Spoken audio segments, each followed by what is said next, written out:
Hello दोस्तों, स्वागत है आपका आज के प्रैक्टिस सेट नंबर 2 में। इससे पहले का प्रैक्टिस सेट चैनल पर अपलोड किया जा चुका है। तो चलिए बिना किसी देरी के शुरू करते हैं आज का प्रैक्टिस सेट नंबर 2। देखिए पहला क्वेश्चन है 152 की पावर 57 गुणा 143 की पावर 82 में इकाई अंक ज्ञात कीजिए। देखिए इकाई अंक कैसे निकालेंगे। तो देखिए यहाँ पे इकाई अंक कितना है 2। हमें इकाई अंक के मामले में हमें इकाई अंक पर ही फोकस करना होता है। तो यहाँ पे इकाई अंक कितना है 2 है, 2 ले लीजिए। उसकी पावर कितनी आएगी 57। ठीक है, इसके बाद देखिए गुणा है पे यहाँ पे इकाई अंक कितना है 3। 3 की पावर कितना लेना है आपको 82।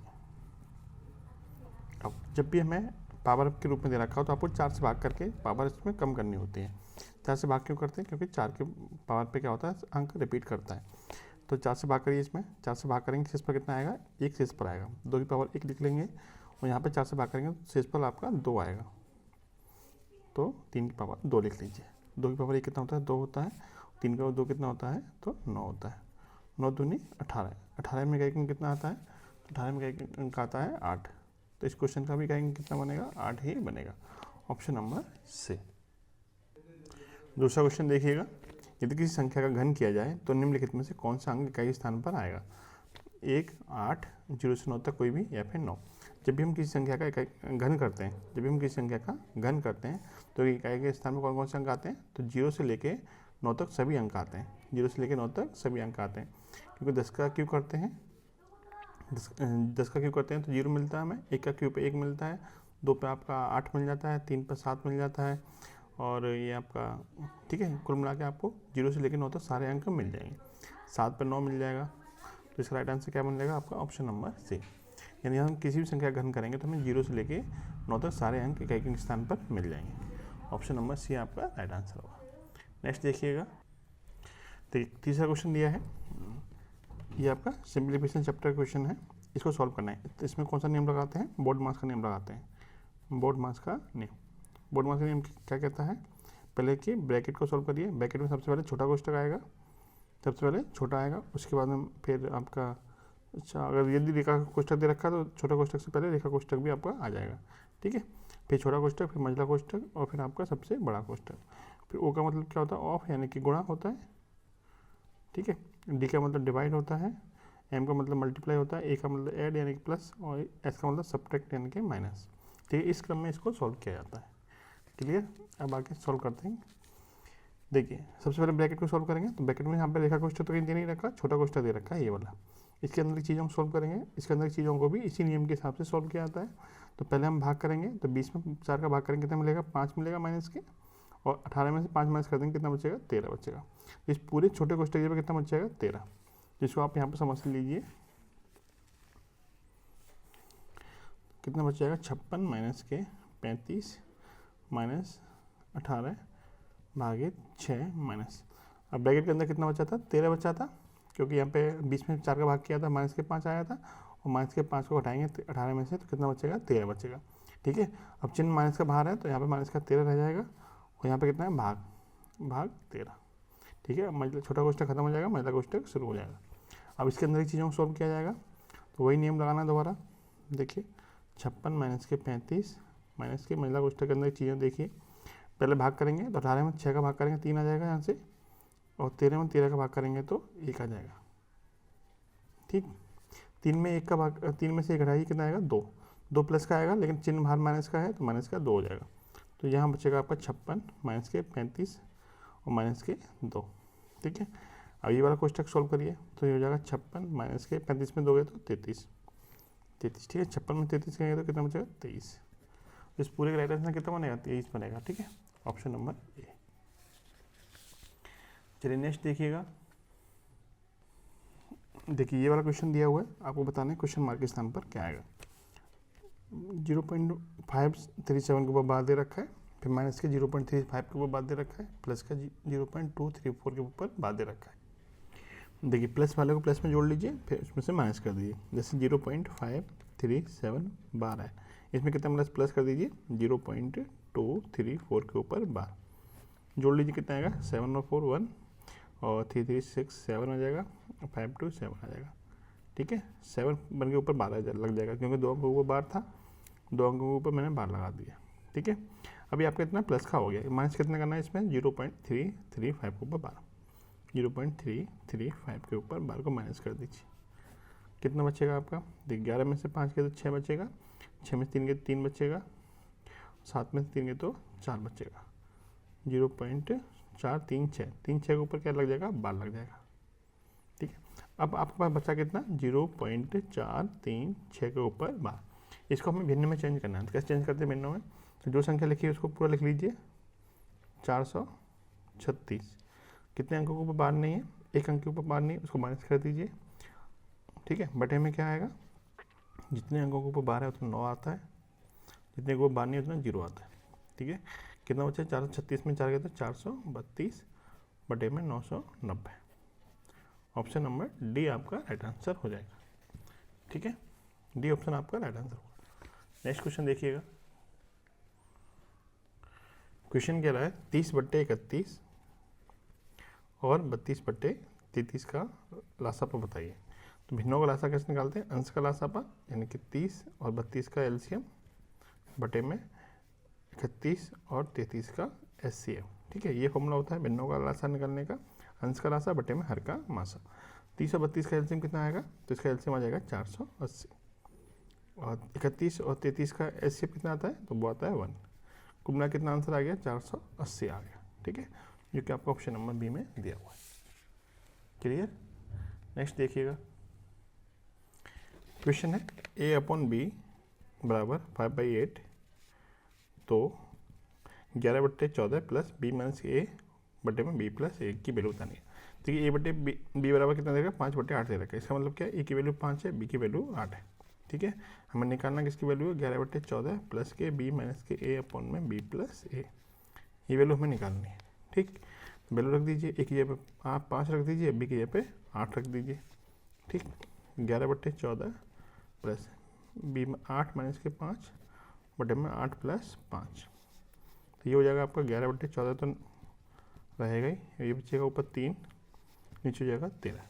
ठीक, इसको सॉल्व करते हैं, तो इसको सॉल्व करेंगे तो ये हो जाएगा आपका 13 इंटू 14 होता है 182, 182 एलसीएम आ जाएगा इसका, और 13 11 143 प्लस 14 42, यानी ये हो जाएगा आपका 185 बटे में 182।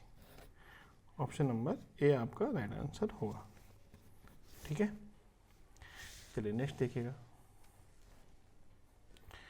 अगला क्वेश्चन है 100 का 16% गुणा 8 का 100% गुणा 128 बराबर 2 की पावर x है, तो हमें x का मान बताइए।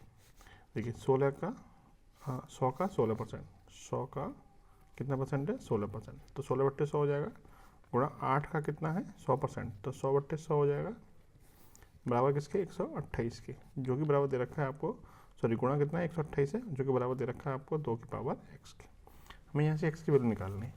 देखिए 100 से 100 खत्म, इस 100 से 100 वाला 100 भी खत्म, कितना हुआ 16 ले सकते हैं हम 2 की पावर 4, और गुणा में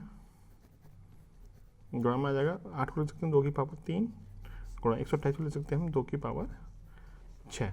ठीक है, सॉरी 2 की पावर 7 आता है, 2 की पावर 7 बराबर हो जाएगा 2 की पावर x के। आपको पता है जब आधार समान होता है तो गुणा में घातें जुड़ जाती हैं, तो इसको ले सकते हैं 2 की पावर 4 3 7 7 14 बराबर 2 की पावर s। ठीक है, आपने एक नियम पढ़ा हुआ, यदि a की पावर m बराबर a की पावर n है, तो m और m क्या होता है, बराबर होता है एक दूसरे के। जब आधार समान है तो घात भी समान होगी, तो यहाँ से तुलना करेंगे तो x की वैल्यू कितनी आ जाएगी, 14 आ जाएगी। ठीक है, ऑप्शन नंबर सी आपका राइट आंसर हो जाएगा। नेक्स्ट देखिएगा, क्वेश्चन है 400 का x% प्लस 160 का 40% बराबर 400 का 70% है, तो x का मान बताइए। 400 कितना है x%, ठीक है, प्लस 160 का कितना परसेंट है 40%, ठीक है, बराबर 400 का 70%। ठीक है, ये दे रखा है, आपको यहाँ से x की वैल्यू निकालनी है। क्लियर, तो देखिए 2 0 से 2 0 खत्म, 2 0 से 2 0 खत्म, 2 0 से 2 0 खत्म। ठीक है, कितना बचेगा, यहाँ पे बचेगा 4x, यहाँ बचेगा 16 चौक 64, यहाँ बचेगा 17 चौक 68। ठीक है, 64 इधर जाएगा माइनस का हो जाएगा, तो 4x की वैल्यू हो जाएगी 68 माइनस के 64 यानी कि 4, तो x की वैल्यू कितनी आएगी 1। ऑप्शन नंबर सी आपका राइट आंसर होगा। नेक्स्ट देखिएगा, देखिए अगला क्वेश्चन है, एक दुकानदार ने 10,200 में एक वस्तु खरीदी और इसे 10% की हानि पर बेचा। इन रुपयों से उसने एक वस्तु और खरीदी जिसे 10% लाभ पर बेचा। समग्र लाभ या हानि परसेंटेज ज्ञात कीजिए। देखिए जब हम समान परसेंट की हानि पर बेच रहे हो फिर समान परसेंट के लाभ पर बेच रहे हो तो ओवरऑल हमें क्या मिलता है, तो ओवरऑल हमें हानि होती है। कितने परसेंट की हानि होती है, तो वो होता है आपका x² / 100। एक्स की वैल्यू कितनी होती है, समान परसेंट के जो लाभ या हानि होती है उसको रखते हैं। तो एक्स की वैल्यू जगह पे क्या क्या आ जाएगा यहाँ पर 10, 10 का वर्ग बटे में 100 यानी कि 100/100 यानी कि 1% की क्या हो जाएगी आपकी हानि हो जाएगी। ओवरऑल उससे क्या होगा, 1% की हानि होगी। अब 1% किस हानि किस पे होती है, क्रय मूल्य पे होती है और क्रय मूल्य कितना है 10,200। तो हानि हमें पूछी थी, तो हानि कितनी हो जाएगी, हानि हो जाएगी आपकी 10,200 की 1% यानी कि 102। Option number D. नेक्स्ट देखिएगा, देखिए क्वेश्चन कह रहा है, एक व्यापारी एक वस्तु के प्रारंभिक विक्रय मूल्य को दोगुना कर देता है। यदि प्रारंभिक लाभ 20% हो तो विक्रय मूल्य को दोगुना करने के पश्चात लाभ क्या होगा। देखिए पहले लाभ कितना हो रहा था, पहले लाभ हो रहा था 20%। ठीक है, 20% का फ्रैक्शन कितना होता है 1/5 यानी 5 की चीज़ पे 1 का क्या हो रहा था, लाभ हो रहा था। 5 रुपये यदि क्रय मूल्य था तो कितने में बेची जा रही होगी, 1 के लाभ पर यानी कि 6 में बेची जा रही होगी। तो इसका CP हो गया, ये आपका SP हो गया, यानी ये क्रय मूल्य है, ये आपका विक्रय मूल्य हो गया। अब कह रहा है यदि विक्रय मूल्य को दोगुना कर दिया जाए, विक्रय मूल्य कितना हो जाएगा 6 से 12 हो जाएगा। तो पूछ रहा है कि नया लाभ बताइए। तो 5 वाली चीज़ अब कितने बेची जा रही है, 12 में बेची जा रही है। कितने के लाभ पे बेची जा रही है, 7 यूनिट के लाभ पे बेची जा रही है। कितने % का लाभ हो जाएगा, तो प्रतिशत लाभ बराबर होता है लाभ बटे में क्रय मूल्य गुणा 100। ठीक है, 5 से कटेगा 20 पर, 20 7 140। कितने % का लाभ हो जाएगा, 140% के लाभ पे बेची जाएगी। ठीक है, ऑप्शन नंबर डी आपका राइट आंसर होगा। नेक्स्ट क्वेश्चन देखिएगा, नेक्स्ट क्वेश्चन में दिया है कि 25% की छूट देने के बाद में मेज का विक्रय मूल्य कितना है 24,750। तो आपको पता होना चाहिए कि जब हम अंकित मूल्य पर छूट देते हैं तो छूट देने के बाद हमें वैल्यू प्राप्त होती है, वो क्या मिलती है, हमें विक्रय मूल्य मिलता है। मान लेते हैं हमारा अंकित मूल्य कितना है x था, जिस पर 25% की छूट दी गई, यानी 100 पे 25% छूट दी गई। इसका मतलब चीज़ कितने बेची होगी, 75 में बेची होगी। तो यदि हम x का 75% निकाल दें तो हमें क्या मिल जाएगा, विक्रय मूल्य मिल जाएगा, जो कि बराबर होगा 24,750 के। ठीक है, 25% की छूट के बाद में 75% पर बेची जा रही होगी चीज़, तो वो x का 75% 24,750 के बराबर होगा। काट पीट कर लीजिए, 25 से 3 बार कटेगा, 25 से 4 बार कटेगा। 3 से काटिए, 3 8 24, 3 दूनी 6, 3 पंजे 15। ठीक है, 4 का गुणा कर लीजिए इधर, तो ये हो जाएगा आपका 25 चौक 0 का 0, 4 पंजे 20, 10 और 4 32 और 33,000। 33,000 आपको क्या मिल जाएगा, अंकित मूल्य मिल जाएगा, क्योंकि एक्स हमने क्या माना था, अंकित मूल्य। अब बोला है कि जो क्रय मूल्य है वो अंकित मूल्य का 60% है और क्रय मूल्य में चाहिए, तो अंकित मूल्य कितना है 33,000। 33,000 का 60% क्या है, क्रय मूल्य है, तो इसका 60% निकाल देते हैं। तो कितना हो जाएगा आपका ये 198 पे 2 0, 19,800 इसका क्रय मूल्य निकल के आ जाएगा। ठीक है, तो क्रय मूल्य कितना बनेगा, 33,000 का 60% था जो कि 19,800 बनेगा। ठीक, 19,800 इसका राइट आंसर बन जाएगा। चलिए नेक्स्ट क्वेश्चन देखें। क्वेश्चन है, एक धनराशि साधारण ब्याज पर 2 वर्ष में 7280 और 3 वर्ष में 8320 हो जाती है, धनराशि ज्ञात कीजिए। देखिए 2 वर्ष में कितनी होती है, तो 2 वर्ष में जाती है आपकी 7280 और 3 वर्ष में जाती है 8320, यानी कि 1 साल में कितनी वृद्धि हुई है, तो आप कहेंगे 1 साल में वृद्धि होगी आपकी 20 में जोड़ देंगे 7300, 1040 की वृद्धि हो जाती है। कितनी वृद्धि होती है, 1 साल 1040 की वृद्धि होती है, कितने साल में, 1 साल में होती है। ठीक, और 2 साल में कितनी हो रही है राशि, 2 साल में 7280 हो रही है। इसका मतलब 2 साल में ब्याज कितना मिला होगा, तो 1 साल का ब्याज 1040 है, तो 2 साल का ब्याज कितना होगा, क्योंकि समान साधारण ब्याज पर राशि रखी गई है। आपको पता है साधारण ब्याज पर समान साल में समान वृद्धि होती है, यानी कि 1040 की वृद्धि 2 साल में कितनी हो जाएगी, तो 2 गुणा 1040 यानी कि 2080 की वृद्धि हो जाएगी। ठीक है, यानी 2 साल में जो राशि थी वो कितनी थी, 7280 थी। तो 2 साल पहले राशि कितनी रही होगी, यानी कि ब्याज घटा देंगे हम, तो कितनी बची होगी, ये बची होगी आपकी 5200। ठीक है, कितनी होगी 5200, यानी 2 साल पहले जो राशि थी वो कितनी थी, 5200 थी। आपको मूल राशि पूछी थी, 2 साल पहले क्या होगा आपका मूलधन होगा, जो कितना होगा आपका 5200 होगा। Option number B. आपको क्या करना था, 1 साल का ब्याज निकल के आया था, 2 साल का ब्याज कितना हो गया, ये 2 साल के बाद राशि कितनी हो रही थी, 7280 हो रही थी। इसका मतलब 2 साल पहले क्या रहा होता, मूलधन रहा होगा, उस पर ब्याज कितना मिल गया, 2080 मिल गया, जिससे कि राशि कितनी होगी आपकी 7280 हो गई। ऑप्शन नंबर बी आपका राइट आंसर होगा। नेक्स्ट देखिएगा, क्वेश्चन है 49,500 की धनराशि 19 वर्षों में किस वार्षिक साधारण ब्याज दर पर 1,59,885 का ब्याज अर्जित करेगी। यानी ब्याज कितना मिल रहा है, 1,59,885। राशि कितनी थी, 49,500। समय दे रखा है 19 वर्ष। आपको पता है साधारण ब्याज का मामला है, साधारण ब्याज का फॉर्मूला क्या होता है, ऐसे ही बराबर यानी सिंपल इंटरेस्ट बराबर क्या होता है, मूलधन गुणा दर गुणा समय बट्टे में 100, ये फॉर्मूला होता है। इसमें आपको साधारण ब्याज दे रखी है 1,59,885, मूलधन दे रखा है 59,500, दर हमें निकालनी है और समय दे रखा है 19 वर्ष, बटे में आ जाएगा 100। इस पूरे को सॉल्व करते हैं तो कितना आंसर आएगा, देखिए 2 जीरो से 2 जीरो खत्म, 19 से काटिए, 19 अट्ठे 152, 7 बचेंगे, 1976 2 बचेंगे, 19 का 19, 9 से 19 पंजे 95, ठीक है। और इस पूरे से कितने बार कट जाएगा आपका, ये कट जाएगा 15 बार, कितने बार कटेगा 15 बार। तो आर की वैल्यू कितनी आएगी, 15%। ऑप्शन नंबर बी आपका राइट आंसर हो जाएगा, ठीक है। यहाँ थोड़ा संशोधन कर लीजिए, 495 से अगर इसको काटोगे तो देखिए ये आपका 17 बार कटेगा, कितना कटेगा 17 बार। आर कितना आएगा, 17% आएगा। वैसे आप इसको छोटा करके काट सकते हैं क्योंकि 9 से कट जाएगा, ये बाद में 9 से कट जाएगा, तो मैंने आपको समय बचाने के लिए डायरेक्ट काट दिया है 17%, ठीक है। ऑप्शन नंबर ए आपका राइट आंसर होगा, बी नहीं होगा। नेक्स्ट देखिएगा, एक धनराशि को 20% वार्षिक ब्याज पर 2 वर्षों के लिए वार्षिक रूप से चक्रवृद्धि ब्याज पर निवेश किया जाता है, तो प्राप्त ब्याज कितना है, 2244 है। तो मूलधन ज्ञात कीजिए। देखिए दर कितनी दे रखी है, दर दे रखी है 20%, समय दे रखा है 2 साल के लिए। तो आपको पता होना चाहिए 2 साल के लिए इफेक्टिव रेट कितना बनता है, 2 साल के लिए 20% दर से प्रभावी दर कितनी बनती है, तो वो बनती है 44%, ठीक है। आपको निकालना आना चाहिए x plus y plus x y upon 100 से 20 प्लस 20 प्लस 20 गुणा 20 बटे 100 करेंगे तो आपको 44% मिल जाएगा। यानी जो ब्याज मिल रहा होगा वो 44% ब्याज मिल रहा होगा, कितने पे, 100 पे, यानी 100 रुपये पे आपको 44 रुपये ब्याज मिल रहा है, ठीक है। लेकिन ब्याज मिल कितना रहा है एक्चुअल में, तो 2244 मिल रहा है। तो 44 यूनिट की वैल्यू दे रखी है 2244, जो कि इसका कितना गुना है निकाल लीजिए। देखिए ये बैठेगा आपका 51 गुना, तो हमें मूलधन चाहिए था, मूलधन का 51 गुना कर दीजिए 100 का, तो कितना हो जाएगा 5100, ठीक है। तो आपको मूल राशि चाहिए थी, कितनी हो जाएगी आपकी 5100, ऑप्शन नंबर बी, ठीक। सिंपल क्वेश्चन था।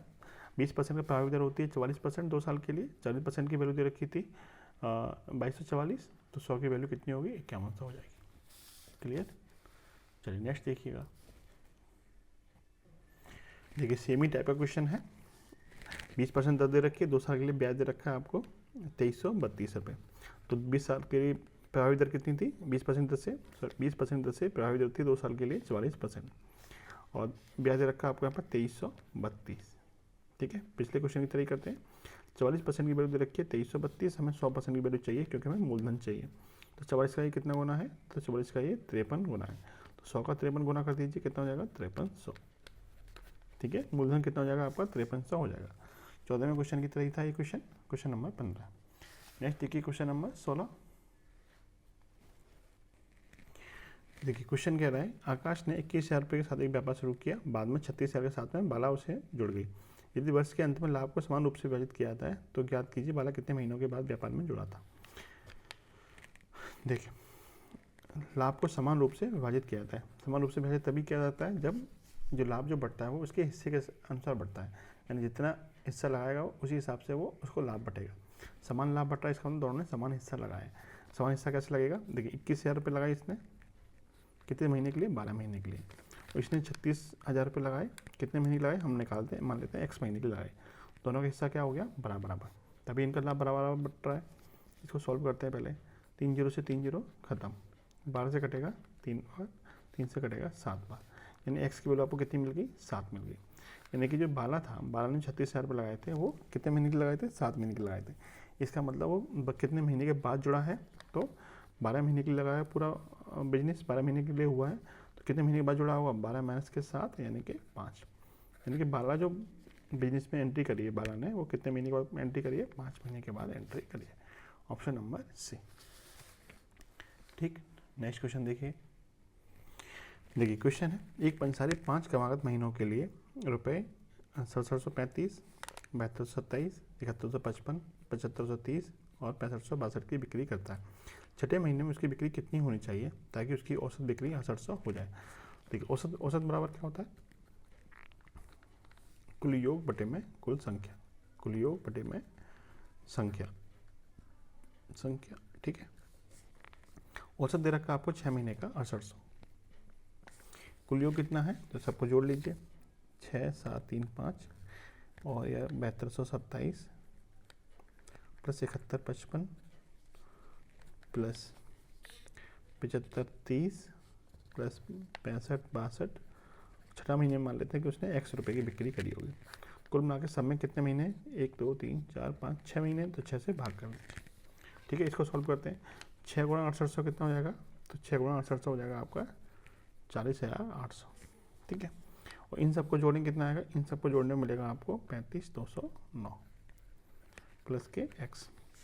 अब इसको आगे सॉल्व कर लीजिए। तो x की वैल्यू कैसे निकालेंगे, तो 40,800 में से 35,209 को माइनस कर दीजिए, कितना आ जाएगा, इकाई अंक कितना आएगा, 1 आएगा। इकाई अंक 1 किस में है, सब में इकाई अंक 1 है, तो माइनस करेंगे इसको, तो माइनस करने में मिल जाएगा आपको ये 5591 रुपये।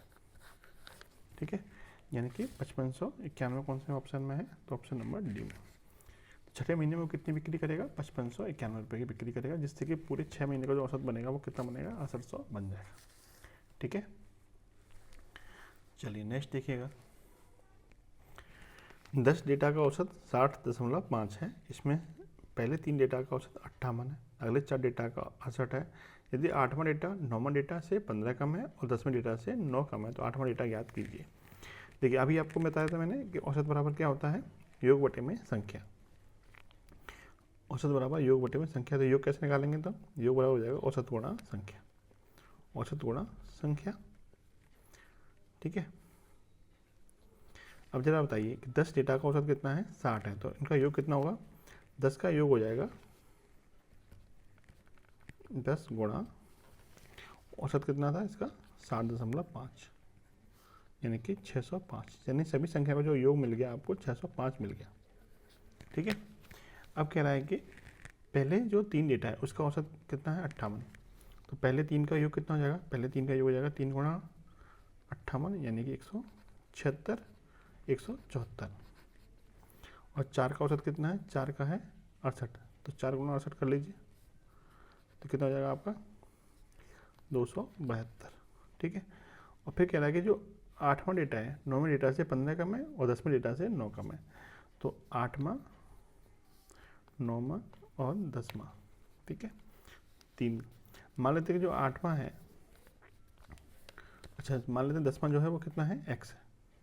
ठीक है, 10वां कितना है x है, तो 8वां 10 में से कितना कम है, 9 कम है, तो कितना जाएगा x माइनस के 9, और जो 8वां है वो 9 में से 15 कम है, इसमें 15 प्लस कर देंगे तो कितना बचेगा x प्लस 6।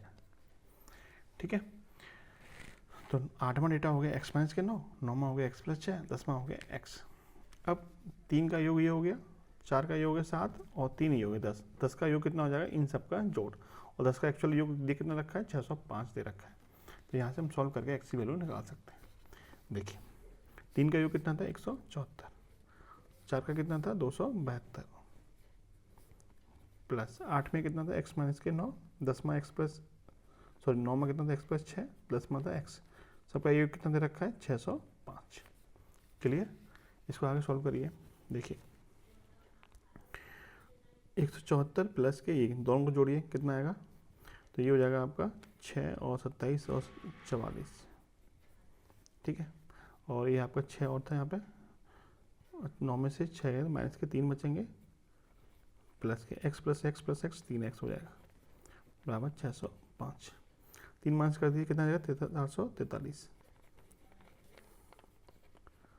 605, 443 इधर जाएगा तो 3x की वैल्यू कितनी जाएगी 605 माइनस के 443।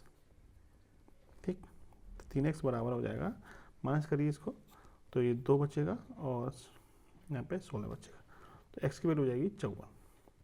x हमारा क्या था, x था हमारा 10वां, पूछा कौन सा हमसे पूछा है 8वां, तो 10 में से कितना कम है 9 कम है, तो 8वां कौन सा हो जाएगा 54 माइनस के 9 यानी कि 45, 8वां डेटा हो जाएगा हमारा 45, ऑप्शन नंबर बी। ठीक, चलिए नेक्स्ट क्वेश्चन देखिएगा। नैना और कल्पना एक काम करके 10 दिनों में एक काम को कर सकते हैं, जबकि अकेले नैना इसे 12 दिनों में कर सकती है। कितने दिनों में कल्पना इसे अकेले कर सकती है? देखिए नैना है और कौन है? कल्पना। 10 दिन में कितना काम करती है? तो 10 दिनों में काम को ख़त्म कर सकती है, और अकेले नैना कितने दिन में कर सकती है? तो 12 दिन में। हम क्या करते हैं कि जो समय दे रखा होता है उसका एलसीएम लेते हैं, और जो एलसीएम निकल के आता है वही टोटल काम के बराबर होता है। तो टोटल काम कितना हो जाएगा? 10 और 12 का एलसीएम 60। दोनों मिलकर 10 दिन में 60 काम कर रहे हैं, तो एक दिन में कितना कर रहे होंगे? 60/10 यानी कि 6 यूनिट काम कर रहे होंगे।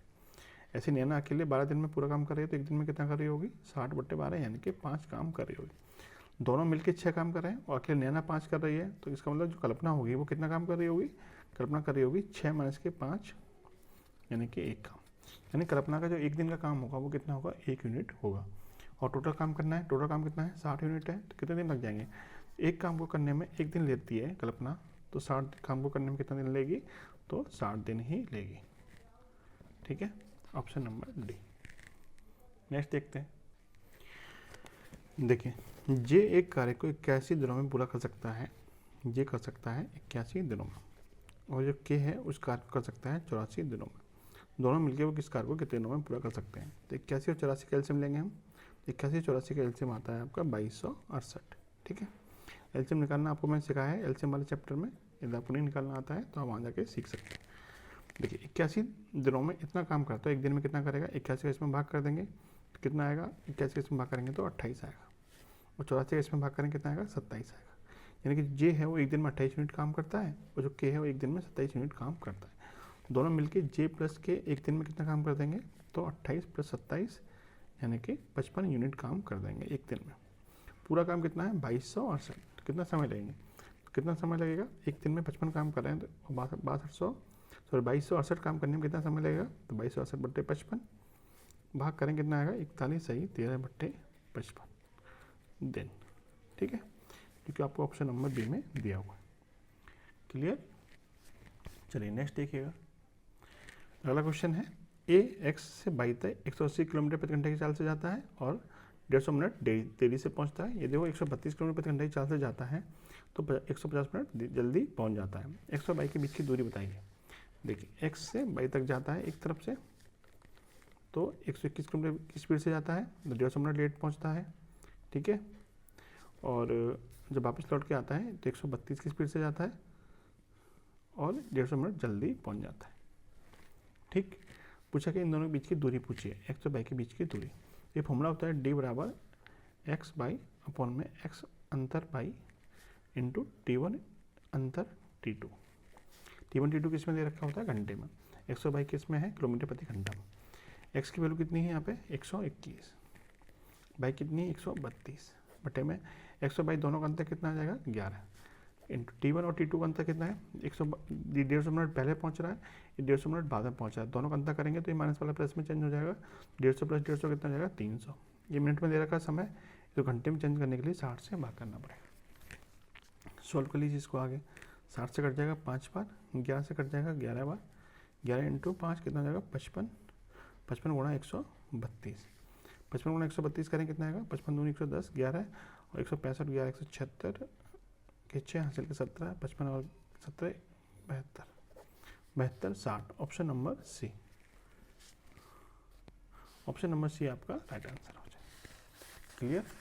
चलिए नेक्स्ट देखिएगा। देखिए क्वेश्चन है, पॉल्सन आमतौर पर 8:15 बजे अपने घर से निकलता है और समय पर कार्यालय पहुंचने के लिए निश्चित गति से यात्रा करता है। एक दिन उसने अपनी सामान्य गति के 3/5 पर यात्रा की, इसलिए वह 50 मिनट देर से पहुंचा। पॉल्सन को आमतौर पर अपने कार्यालय तक पहुंचने में कितना समय लगता है?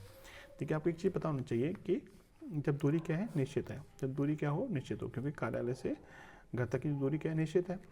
तो जो स्पीड का रेशियो होता है उसका विपरीत होता है टाइम का रेशियो।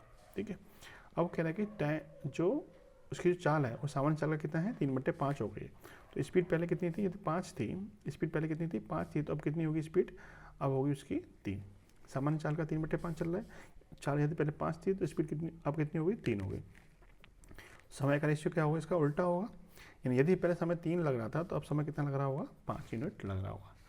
क्लियर? ये समय पहले 3 लग रहा था तो अब कितना लगेगा? 5 यूनिट लग रहा होगा। यानी अब समय में कितनी वृद्धि हो गई है, 2 यूनिट की वृद्धि हो गई है। लेकिन एक्चुअल में कितना मिनट एक्स्ट्रा लग रहे हैं, तो 45 मिनट एक्स्ट्रा उसको लग रहे हैं। 2 यूनिट की वैल्यू 45 मिनट है। पूछा क्या है हमसे पूछा है कार्यालय तक पहुंचने में सामान्य समय कितना लगता था। सामान्य समय कितना यूनिट लग रहा था, 3 यूनिट।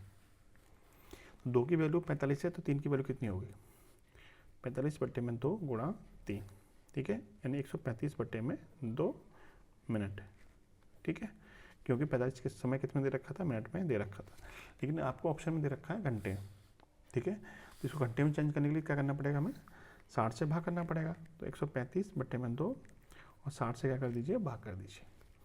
15 से कटेगा 4 बार, 15 से कटेगा 9 बार, यानी 9/8, यानी 1 सही 1/8 घंटे राइट आंसर हो जाएगा, ठीक है, option number D. Next question देखिएगा। देखिए क्वेश्चन है 2007 की तुलना में 2009 में ब्रांड एक्स की टी शर्ट की बिक्री में कितने % की कमी आई है। 2007 में एक्स कितनी थी, 2007 में एक्स की थी 1050, और 2009 में किसकी है, 2009 में एक्स की कितनी है, 2009 में एक्स की है 780, यानी 1050 से कितनी हो गई, 780 हो गई। कितनी कमी आई, तो आप कहेंगे ये कमी आई है आपकी 0.7 और 270 की कमी आई है। कितने % की कमी आई है, तो 270 की कमी किससे पूछा है, 2007 की तुलना में। 2007 में कितना था, 1050, कितना % बनेगा, 100 से गुणा कर दीजिए, इसको काट पीट कर लीजिए, 0 से 0 खत्म, 5 से 2 बार, 5 से 21 बार, ठीक है, 3 से 7 बार, और 3 से कटेगा 90, 90 दूनी 180, 180/7, 25 7 175, यानी 25 पॉइंट समथिंग इसका आंसर आएगा, जो कि आपको ऑप्शन नंबर डी में दिया हुआ है, ठीक है, ऑप्शन नंबर डी इसका राइट आंसर हो जाएगा। नेक्स्ट क्वेश्चन देखिएगा। ब्रांड एक्स टी शर्ट की कुल बिक्री के आधे और ब्रांड जेड टी शर्ट की कुल बिक्री के बीच का अंतर बताइए। ब्रांड एक्स की कुल बिक्री कितनी है, देखिए ब्रांड एक्स की कुल बिक्री कितनी है, पहला है 990, और 2007 में कितना है 1050, प्लस 2008 में कितना है 1080, और 2009 में कितना है 780, ठीक है, इन सबको जोड़ेंगे कितना आएगा, 3900 आ जाएगा, इसका आधा यानी कि 1950, ठीक है। और जेड की टी शर्ट की कुल बिक्री, जेड की कितनी बिक्री है, देखिए जेड की कितनी है, ये 740, यहाँ लिख लेते हैं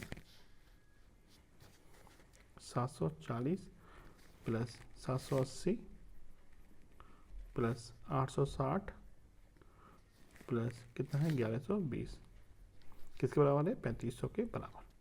दोनों का अंतर पूछा था, दोनों का अंतर कितना आ जाएगा, दोनों का अंतर आ जाएगा आपका 1550, ठीक है, ऑप्शन नंबर सी आपका राइट आंसर हो जाएगा।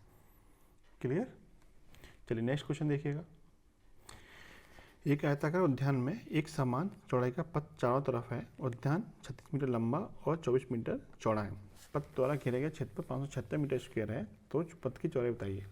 देखिए एक इस तरह का पार्क है, ठीक है, जिसके अंदर क्या है, एक समान चौड़ाई का रास्ता बना हुआ है, यानी ये वाला रास्ता। पार्क की लंबाई चौड़ाई कितनी, इस 36 है और ये आपकी 24 है। आपको बताना ये रास्ता चौड़ा है, ये कितना चौड़ा है, मान लेते हैं ये हमारा x मीटर चौड़ा है, ठीक है। तो इस रास्ते का, जब रास्ता पार्क के अंदर बना होता है तो रास्ते का क्षेत्रफल कैसे निकालते हैं, तो उसका फॉर्मूला होता है रास्ते के क्षेत्रफल का, रास्ते का क्षेत्रफल का फॉर्मूला होता है 2x l plus B minus के 2x, ठीक है, ये फॉर्मूला होता है। x क्या यहाँ पे चौड़ाई है रास्ते की, और l प्लस बी क्या है, ये बाहर वाले आयताकार पार्क की लंबाई और चौड़ाई है, ठीक है। इसमें वैल्यू रखते हैं, तो 2x तो हमें चाहिए था, तो 2x, l कितना है 36, b 24 है, माइनस के 2x, और ये सब किसके बराबर दे रखा है, क्षेत्रफल 576 के बराबर दे रखा है। इसको आगे सॉल्व करते हैं, तो ये हो जाएगा 2x इंटू 60 माइनस के 2x बराबर 576। अभी आपका द्विघात समीकरण बनेगा x के रूप में, ठीक है। तो इससे अच्छा क्या है, इससे अच्छा आप ऑप्शन की सहायता ले लीजिए, ऑप्शन उठा के इसमें रख लीजिए, कौन सा ऑप्शन इसमें मैच कर रहा है, तो आपका आंसर निकल के आ जाएगा। देखिए जब x पे आप कितना रखेंगे, 12 रखेंगे, तो आपका आंसर मैच नहीं करेगा, ठीक। जब x पे आप 6 रखेंगे तो आपका आंसर मैच कर जाएगा। यहाँ से आप सॉल्व करेंगे, x पे 6 रखेंगे तो यहाँ पर कितना जाएगा 12, और ये हो जाएगा 60 माइनस के 12 बराबर 576, ये हो जाएगा आपका 48 यहाँ पे 12 गुणा 48 कितना होता है, 576 ही होता है, 12 गुणा 48 होता है 576, ठीक है, जो कि आपका बराबर निकल के आ जाएगा। तो ऑप्शन नंबर जो बी है वो आपका राइट आंसर हो जाएगा। अगला क्वेश्चन देखिए, एक समचतुर्भुज की भुजा और एक विकर्ण क्रम से 25 और 40 दे रखे हैं, इसका क्षेत्रफल बताइए। आपको पता है समचतुर्भुज किसके आकार का होता है, पतंग के समान होता है, ठीक है। इस खासियत क्या होती है, इसकी चारों भुजाएं क्या होती हैं, समान होती हैं, यानी ये 25 है तो ये भी 25 होगी और ये भी 25 होगी। दूसरी खासियत क्या होती है, इसके जो विकर्ण होते हैं एक दूसरे को समकोण पर काटते हैं और समद्विभाजित भी करते हैं, यानी ये वाला हिस्सा इसके बराबर होगा, ये वाला हिस्सा इसके बराबर होगा। एक विकर्ण 40 दे रखा है तो ये विकर्ण पूरा 40 है तो ये कितना होगा, 20 होगा। यहाँ से यहाँ तक कितना होगा, 20 होगा, ठीक है।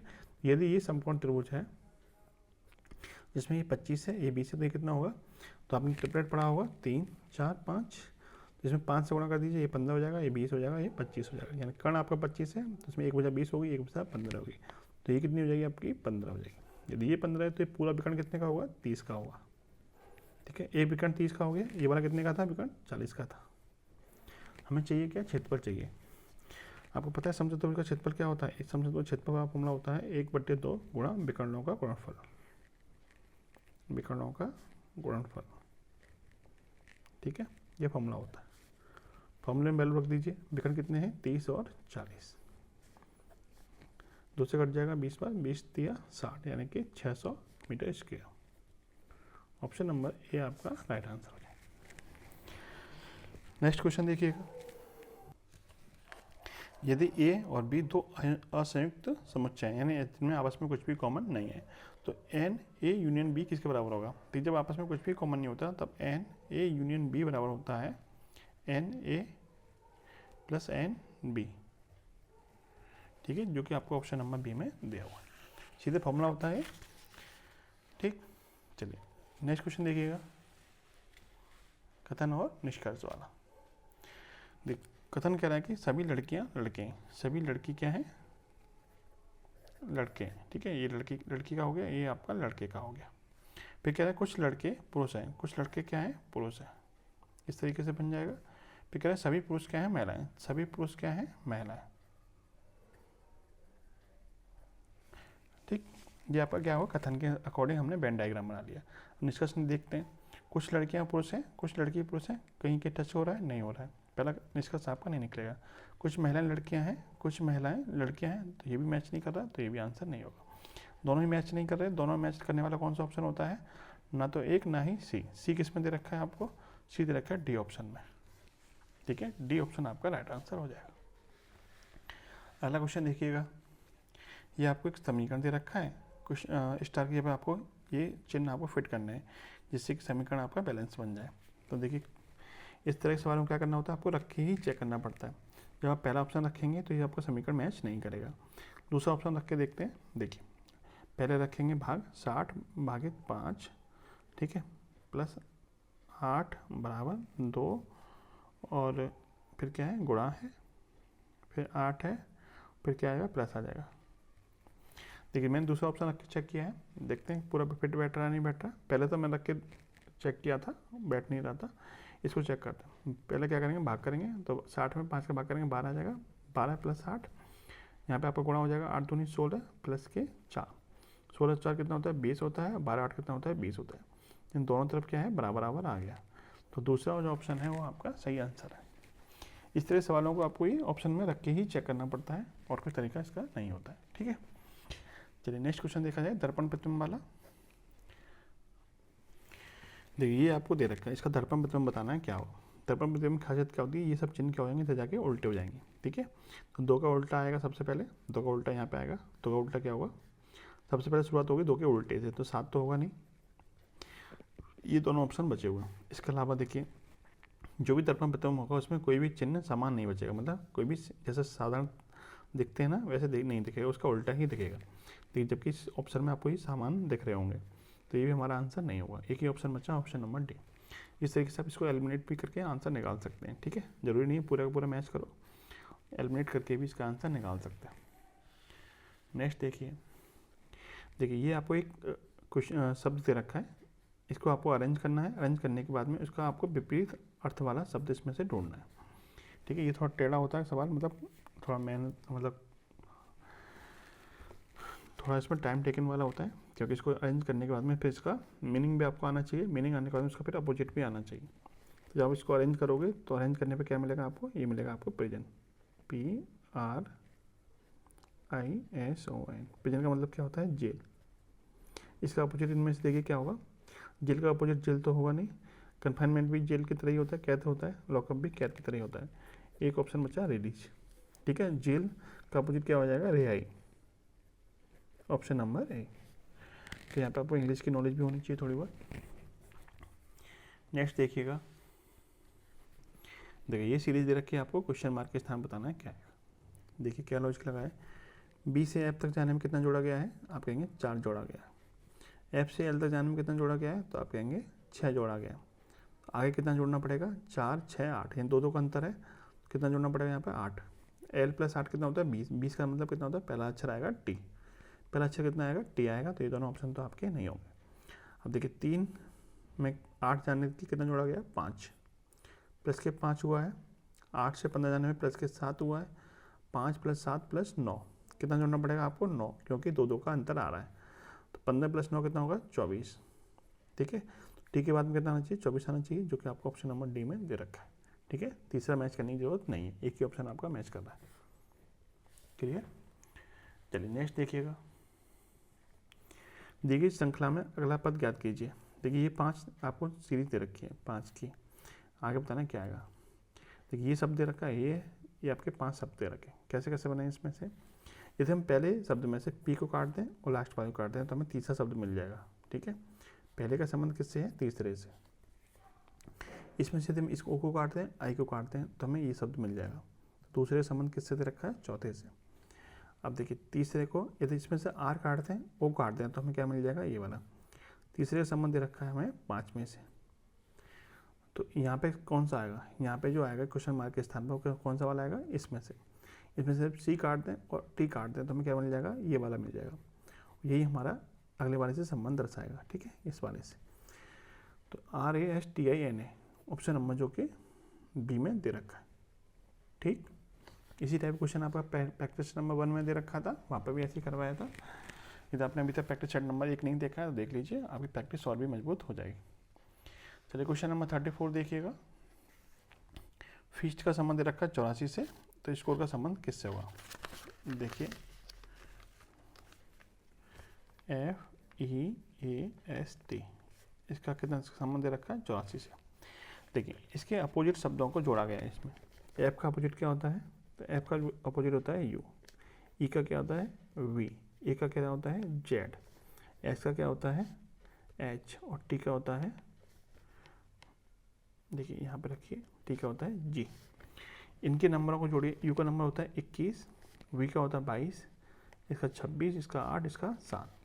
इन सबको जोड़िए कितना आएगा देखिए, तो 21 22 43, 43 26 69 और 15 84, कितना बैठेगा 84, जो कि दे भी रखा है। इस हिसाब से हम स्कोर का निकालना चाहें तो कैसे निकलेगा, SCORE, एस का हो जाएगा H, सी का हो जाएगा X, ओ का हो जाएगा L अपोजिट, आर का अपोजिट हो जाएगा I, ई का हो जाएगा V। एच का नंबर होता है 8, एक्स का 24, एल का 12, आई का 9 और वी का 22। सबको जोड़ लीजिए, तो 24 और 8 32, अब 44, 44 64 और 9 73। ठीक है, जोड़ने में गलती हुई है कहीं, 24 और 8 32 और 22 44, 44 9 53 और 12 75, 75 बैठेगा। ठीक है, ऑप्शन नंबर बी आपका राइट आंसर हो जाएगा। क्लियर, चलिए नेक्स्ट देखिएगा, रैनी उत्तर की ओर 12 किलोमीटर चलती है, मान लीजिए यहाँ से चलाते हैं हम, उत्तर की ओर चलती है 12 किलोमीटर, फिर दाएं मुड़ती है और 11 किलोमीटर चलती है, दाएं मुड़ी कितना चल गई 11 चल गई। क्लियर, फिर उत्तर की ओर 5 किलोमीटर चलती है, फिर चलती है 5 किलोमीटर, और पश्चिम की ओर 3 किलोमीटर चलती है, पश्चिम की ओर कितना चलती है 3 किलोमीटर। ठीक है, अंत में दक्षिण की ओर 70 किलोमीटर चलती है, दक्षिण को कहाँ चलती है 70 किलोमीटर, तो 5 यहाँ तक है, 12 5 17, कुल मिला के इस पॉइंट के सीधे में आ जाएगी, ये 17 चल जाएगी, 5 यहाँ तक चल जाएगी और 12 यहाँ तक चल जाएगी, कुल मिला कितना चल जाएगी 17 किलोमीटर। पूछा है कि दोनों के बीच की दूरी बताइए, तो ये दूरी किसके बराबर होगी, देखिए यहाँ पे कितना चला था 3, तो ये दूरी भी किसके बराबर होगी 3 के बराबर होगी, तो ये दूरी कितनी बचेगी, ये पूरी दूरी यहाँ से यहाँ तक 11 थी, तो ये कितनी बचेगी 8 बचेगी, और यही दूरी इस दूरी के बराबर हो जाएगी, क्योंकि जब भी कोई व्यक्ति चलता है तो समकोण के हिसाब से ही चलता है, तो ये दूरी इसकी दूरी के बराबर होगी, तो इन दोनों पॉइंट की जो बीच की दूरी होगी कितनी होगी 8 kilometre. Option number D. Next देखिएगा, देखिए पाई चार्ट दे रखा है, नंबर ऑफ स्टूडेंट कितने हैं 12,800। आपको बताना क्या है, सीएससी विभाग में विद्यार्थियों की संख्या, सीएससी कितना परसेंट दिखा रहा है 20% को, तो 12,800 का 20% निकाल दीजिए, कितना हो जाएगा 25,600, सॉरी 12,800 का 20% कितना हो जाएगा, एक जीरो आएगा 2560। ठीक है, ऑप्शन नंबर ए। नेक्स्ट क्वेश्चन देखिएगा, अगला क्वेश्चन में बोला है कि आईटी विभाग में विद्यार्थियों की संख्या बताइए। आईटी विभाग में कितने परसेंट है, देखिए आईटी विभाग में है आपका 16%, तो 12,800 का 16% निकाल दीजिए, 16 अट्ठे 128 हासिल के 12, थोड़ा दूनी 32 और 12 44 और 16 के 2020, 2048 आईटी विभाग में बच्चे हैं, यानी कि ऑप्शन नंबर जो बी दे रखा है वो आपका राइट आंसर हो जाएगा। अब देखिए तर्क और कथन वाले क्वेश्चन। कथन कह रहा है कि क्या जंगली पशुओं के शिकार पर प्रतिबंध होना चाहिए, इसके पीछे क्या तर्क है। हाँ, शिकार के दौरान लापरवाही शिकार टीम के अन्य सदस्यों, राहगीरों और यहाँ तक कि शिकारी के लिए भी खतरनाक हो सकती है।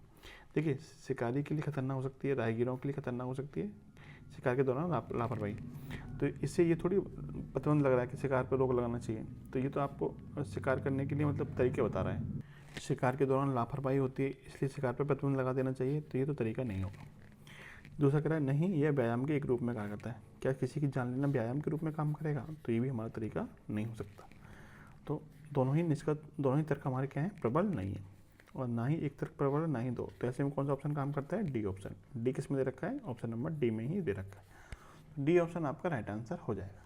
ठीक, 39 देखिएगा, कथन कह रहा है मैरी जब भी गणित में 100 अंक लाती है तो उसकी शिक्षिका उसे पायलट पेन उपहार में देती है। मैरी ने 100 अंक प्राप्त किए, निष्कर्ष में क्या निकलता है, मैरी को अपने शिक्षक से उपहार मिला, तो ये मैरी से जब भी मैरी जो है 100 अंक लाएगी तो उसे पायलट पेन उपहार में मिलेगा। ठीक है, मैरी को अपने शिक्षक से उपहार मिला है, लेकिन आपको कथन में क्या दे रखा था, पायलट पेन के बारे में दे रखा था, तो कौन सा उपहार मिला है हमें इसके बारे में नहीं पता, पहला निष्कर्ष आपका नहीं निकलेगा। दूसरा, गणित सबसे कठिन विषय के बारे में कथन में हमें कुछ भी नहीं दे रखा है, जो भी कथन दे रखा होता है उसी के अकॉर्डिंग हमें निष्कर्ष निकालना होता है, तो दोनों ही निष्कर्ष हमारे नहीं निकल रहे हैं। जब भी दोनों निष्कर्ष नहीं निकलेंगे तो हम कौन से ऑप्शन को चुनेंगे, ना तो एक ना ही दो, ऑप्शन नंबर डी किस में दे रखा है, डी में ही दे रखा है। ठीक है, चलिए नेक्स्ट देखिएगा, निम्नलिखित में से किस वर्ष में कैलेंडर वही होगा जो 2056 में होगा। समान कैलेंडर किस वर्ष में आता है, तो देखिए आपको दे रखा है 2056 में आप क्या करिए, 4 से भाग करिए, 4 से भाग करेंगे तो शेष पर कितना आएगा, 0 आएगा। जब भी शेष पर 0 आएगा तो आपको कितना ऐड करना पड़ता है, तो आपको 28 ऐड करना पड़ता है, शेष पर 0 आने पे 28 ऐड करना पड़ता है, 28 ऐड कर देंगे कितना जाएगा 2084 वो कैलेंडर होगा जो 2056 की तरह ही होगा। ठीक है, ऑप्शन नंबर ए। ये था आपका प्रैक्टिस सेट नंबर 2। वीडियो अच्छी लगी हो तो लाइक और शेयर करना मत भूलना, इसके बाद में आपके और प्रैक्टिस सेट आने हैं। आपका प्यार ऐसे बना रहे। जय हिंद, जय भारत।